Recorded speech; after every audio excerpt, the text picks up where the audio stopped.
Hello everyone. In this video, I'll show you how to fix the 403 forbidden error on Google Chrome for Android. This is a common issue, but the solution is simple and easy to follow. First, go to the settings on your Android phone. You can do this by tapping on the gear icon in your app drawer or pulling down the notification shade and tapping on the settings icon. Once you're in the settings menu, look for the search bar at the top. If your phone has a search bar, type in Chrome to quickly find the app settings.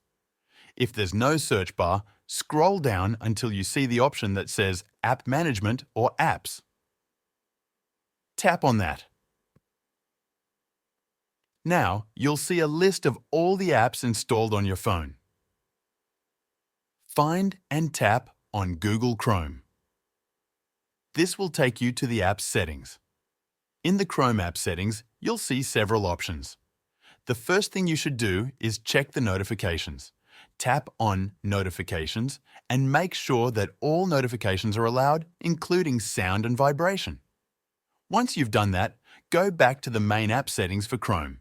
Next, tap on Permissions. In this section, make sure that all necessary permissions are enabled.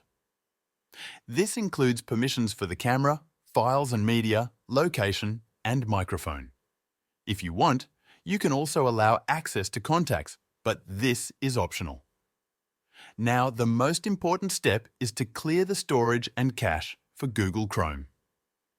To do this, tap on Storage and Cache. Here, you'll see two options, Clear Storage and Clear Cache. Tap on both of these options one by one to clear the data.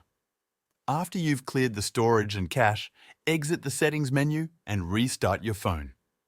Once your phone has restarted, open Google Chrome again and try accessing the website that gave you the 403 forbidden error.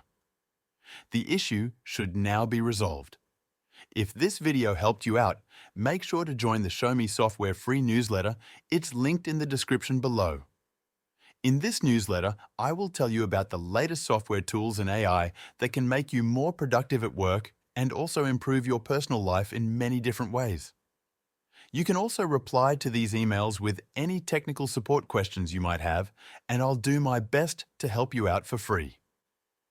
This newsletter is completely free and will always be free, so click the link in the description to sign up.